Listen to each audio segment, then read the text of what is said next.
నమస్కారం. మీ అందరికీ బాను కథలలోకి స్వాగతం. నేను అవినాష్తో మాట్లాడి చూస్తాను. మీరు తొందరపడి ఏమి చెప్పవద్దు అన్నది చందన. సరే చందన, అలాగే చేయి. నువ్వు ఒప్పుకున్నావు కదా, అలాగే మాధవి కూడా ఒప్పుకుంటుంది చూడు అన్నది రాధిక. ఇంకా చందన ఏమీ మాట్లాడకుండా బయటికి వెళ్లి మాధవి కోసం చూసింది. మాధవి పెళ్లికూతురు చీరలు, నగలు చూసి పైకెళ్ళి ఒంటరిగా కూర్చుని ఉంది. చందన వెళ్ళి తన పక్కన కూర్చుంది. ఏంటే అంత దిగులుగా ఉన్నావు? ఏం జరిగింది అని అడిగింది మాధవి. ఏమీ లేదు అన్నది చందన దిగులుగా. అమ్మానాన్న గుర్తొచ్చారా అడిగింది మాధవి. గుర్తువస్తే వీడియో కాల్ చేసి మాట్లాడతానుగా.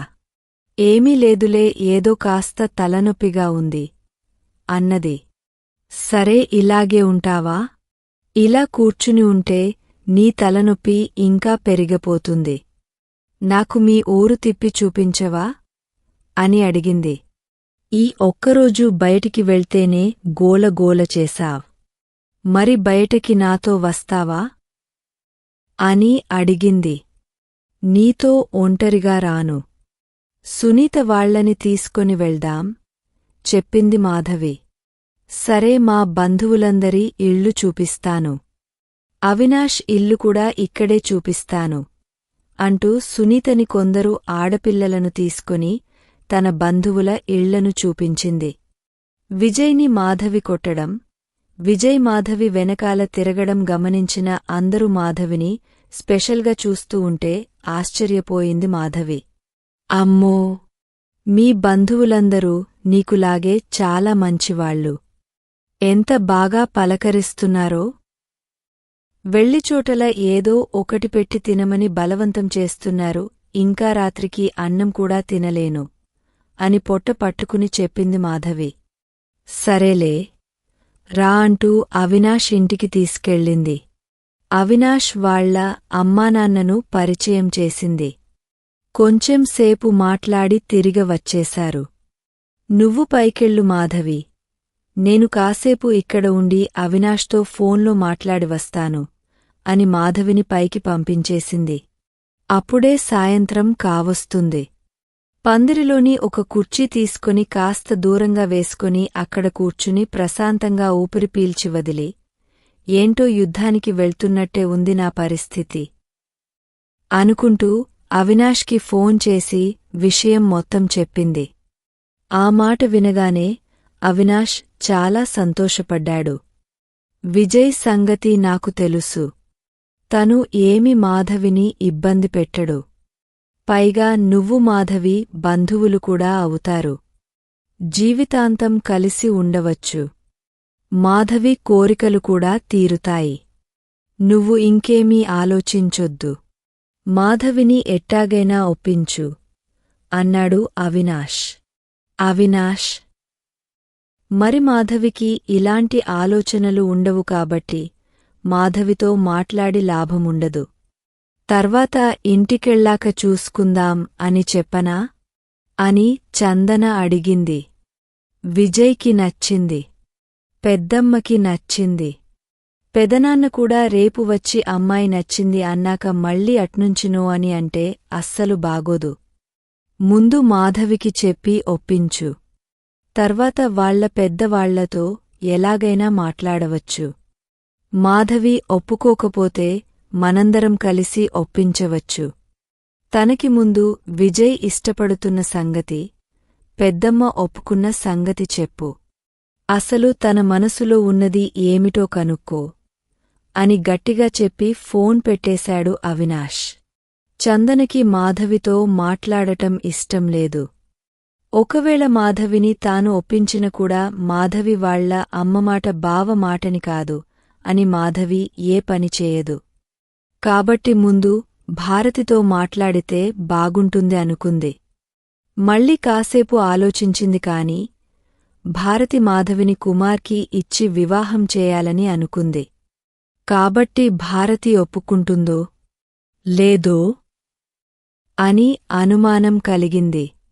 చివరికి అసలు వాళ్లతో ఎందుకు డైరెక్ట్గా కుమార్తోనే మాట్లాడదాం అని నిర్ణయం తీసుకుంది చందన. అమ్మోలేంటో నాకు బోలెడు తెలివితేటలు పెరిగిపోయాయి. బోలెడన్ని ఆలోచనలు వచ్చేస్తున్నాయి.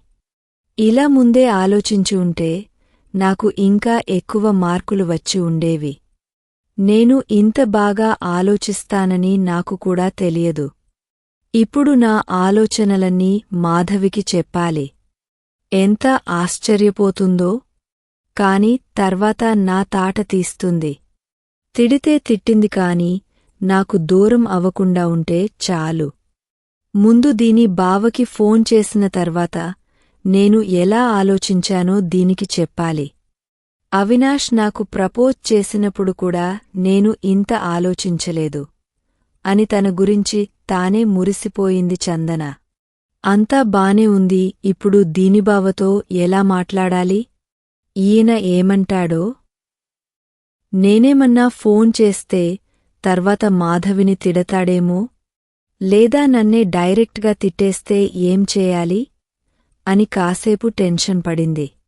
తిడితే నన్ను తిట్టండి, మా మాధవిని ఏమి తిట్టొద్దు అని ముందు మాట తీసుకొని చెప్పాలి. దీని బావ నెంబరు నా ఫోన్లో మాధవికి ఫోన్ కొనకముందు సేవ్ చేసి పెట్టుకున్నాను. ఇప్పుడు ఉందో లేదో? ఈయన నా ఫోన్ నంబర్ గుర్తుపడతాడో లేదో అనుకుంటూ వణుకుతున్న చేతులతో కుమార్కి ఫోన్ కలిపింది. కాసేపటి తరువాత హలో చెప్పమ్మా చందన అని కుమార్ గొంతు వినిపించింది. అమ్మో, నా నెంబర్ గుర్తుపట్టాడు అనుకుంది చందన. కాని కుమార్ గొంతు వినేసరికి టెన్షన్లో ఏం చెప్పాలో మొత్తం మర్చిపోయింది చందన.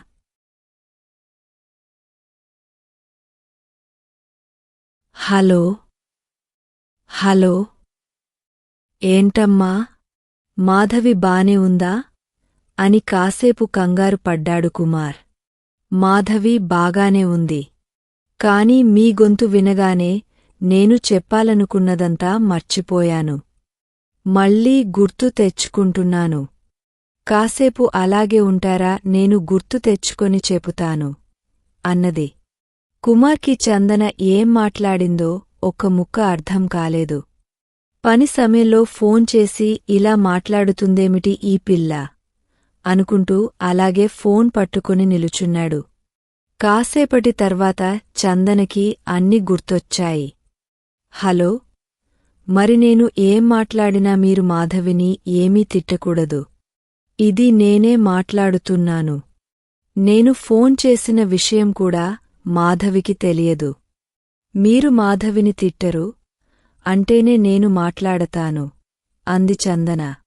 ఏమైందమ్మా? ఏమైనా కొనుక్కోవాలా? ఇచ్చిన డబ్బులు సరిపోలేదా? ఏమైనా కొనడానికి లేదా ఎక్కడికైనా వెళ్లటానికి నా పర్మిషన్ కావాలా? చాలా ప్రశాంతంగా అడిగాడు.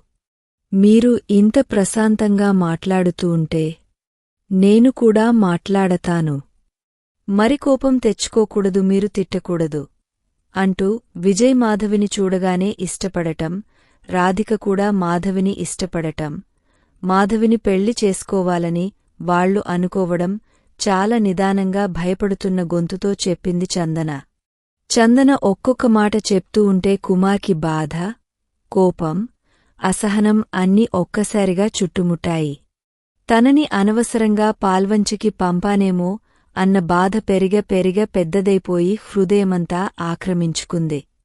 విసురుగా మాట్లాడబోయి చందన ముందు చెప్పిన మాట గుర్తొచ్చి, ఈ విషయం మాధవికి తెలుసా అని ప్రశాంతంగానే అడిగాడు కుమార్. తెలియదు, నేనేమీ చెప్పలేదు జవాబు ఇచ్చింది చందన. ముందు మాధవికి చెప్పమ్మా. మాధవి ఏం చెప్తుందో విను. తర్వాత నాకు ఫోన్ చేయి. హమ్మయ్య మనసులో అనుకుంటూ నిట్టూరుస్తూ కుమార్ చెప్పాడు. నాకు తెలుసు మాధవి ఏమీ ఒప్పుకోదు అని అన్నది చందన. అవునా? నీకెలా తెలుసు? కుమార్ సంతోషంగా అడిగాడు. తను మీ మాట, ఆంటీ మాట కాదని ఏమీ చేయదు. అది నాకు బాగా తెలుసు అన్నది చందన. అలా అయితే ఇదే మాట మీ బంధువులకి చెప్పొచ్చు కదా అని చెప్పాడు. అందుకనే మీకు ఫోన్ చేశాను అని చెప్పింది. మాధవికి ఇలాంటివి ఇష్టముండవు అని చెప్పావు కదా. ఇక నాకు చెప్పిన లాభమేమి ఉంటుంది? అడిగాడు కుమార్. ఎందుకంటే మరి మీకు చెప్పొచ్చో లేదో మీరు ఏమీ అనుకోకూడదు. నన్ను ఏమీ అనకూడదు. ముఖ్యంగా మాధవిని కూడా ఏమీ అనకూడదు అని చెప్పింది.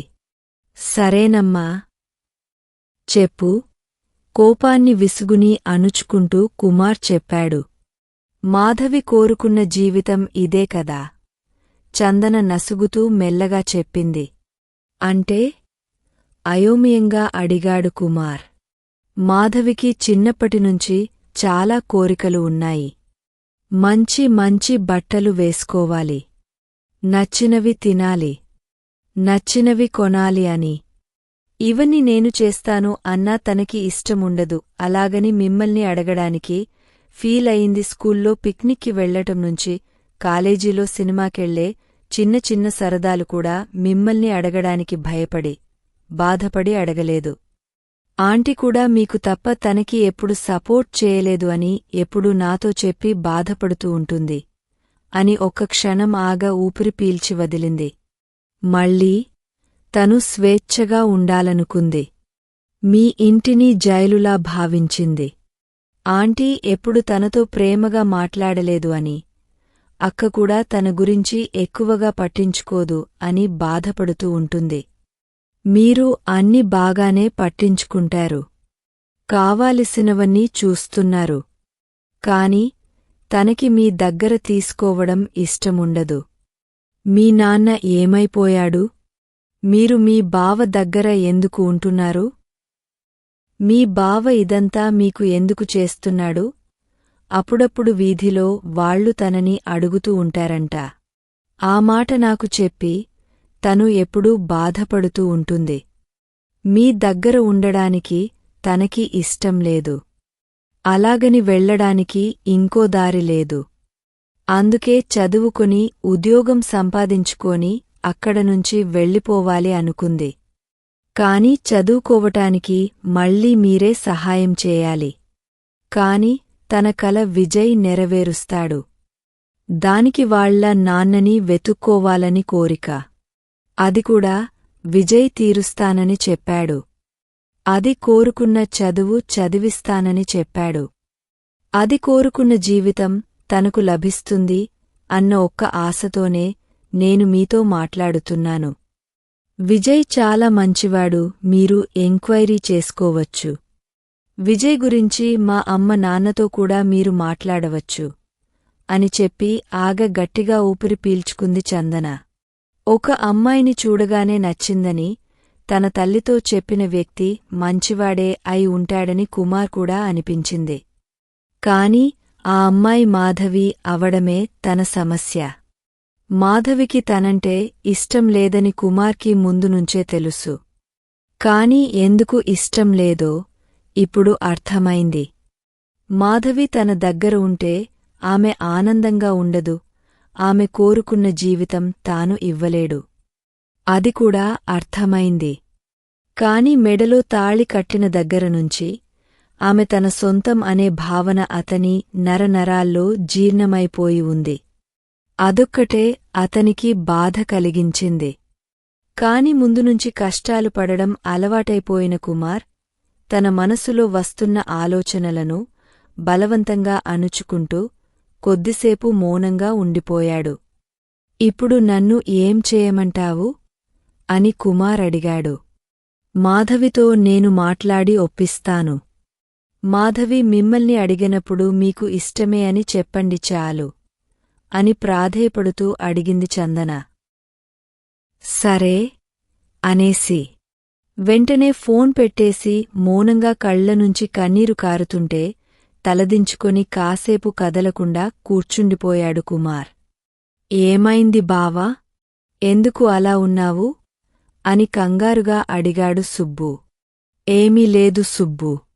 నువ్వు నన్ను ఇంకా బావ అని పిలవాల్సిన అవసరం లేదు. ఎప్పటిలానే అన్నయ్య అని పిలువు అని కన్నీళ్లు తుడుచుకుని గట్టిగా నిట్టూర్చి పనిలో మునిగిపోయాడు కుమార్. ఇంకా ఉంది. ప్లీజ్ సపోర్ట్ చేయండి. అమూల్యమైన సలహాలను కామెంట్ల రూపంలో అందిస్తారని ఆశిస్తూ మీ ఎస్.జి. భాను. మీకు ఈ కథ నచ్చినట్లయితే లైక్ చేయండి, షేర్ చేయండి. ఇంకా భాను కథలును సబ్స్క్రైబ్ చేయడం మరిచిపోకండి. Thank you.